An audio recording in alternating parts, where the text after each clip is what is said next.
teman-teman, tak bosan-bosannya ketemu lagi di video kali ini. Saya Nik Nurul Aulia dari program studi Pendidikan Bahasa Indonesia. Baik, di video kali ini kita akan membahas tentang motivasi belajar. Yang pertama, motivasi dan motivasi belajar. Jadi, psikolog Gestalt mengatakan bahwa motivasi merupakan produk dari ketidaksesuaian dari sebuah fase kehidupan. Dalam fase kehidupan itu meliputi tujuan-tujuan yang positif atau negatif yang ingin diraih atau dihindari. Selanjutnya, menurut ahli behaviorisme itu berpendapat bahwa motivasi adalah dorongan untuk berbuat sesuatu sebagai akibat adanya rangsangan yang mendahulunya. Berdasarkan pengertian di atas, dapat kita simpulkan bahwa motivasi itu merupakan suatu proses perubahan dalam diri individu yang memberi kekuatan untuk bertingkah laku untuk mencapai tujuan tertentu. Yang kedua itu jenis motivasi belajar. Dilihat dari sumbernya, motivasi belajar itu dibedakan menjadi dua. Ada motivasi ekstrinsik dan ada motivasi intrinsik, di mana motivasi ekstrinsik ini merupakan motivasi yang disebabkan oleh faktor-faktor dari luar situasi belajar.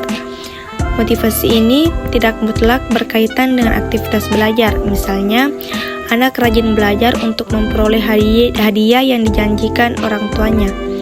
Sedangkan motivasi intrinsik ini motivasi yang mencakup dalam situasi belajar yang bersumber dari kebutuhan dan tujuan-tujuan peserta didik sendiri. Motivasi ini sering disebut sebagai motivasi murni atau motivasi yang sebenarnya timbul dari dalam diri peserta didik, misalnya keinginan untuk mendapatkan suatu keterampilan tertentu. Yang ketiga, teori motivasi belajar. Jadi, ada beberapa teori dalam motivasi belajar, yaitu ada teori kebutuhan, di mana teori ini berasumsi bahwa perilaku manusia pada hakikatnya ditunjukkan untuk memenuhi kebutuhan, baik fisik maupun psikis.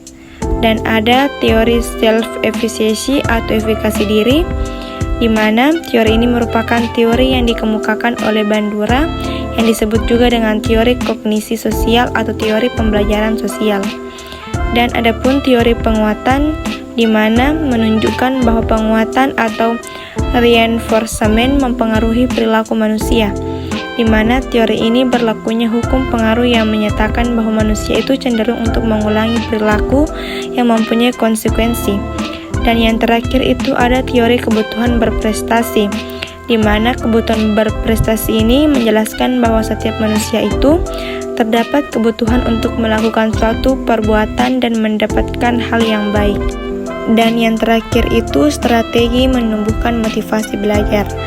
Jadi ada beberapa strategi yang dapat dilakukan dalam motivasi belajar, yaitu diantaranya ada menyampaikan tujuan pembelajaran, membangkitkan dorongan belajar, membentuk kebiasaan belajar yang baik, membantu kesulitan belajar secara individu atau kelompok, pemberian harapan akan hasil belajar, ada pemberian insentif, baik berupa pujian, hukuman, dan lain sebagainya, memberi ulangan atau tes, membentuk kebiasaan belajar yang baik, menggunakan metode yang bervariasi, dan menggunakan media.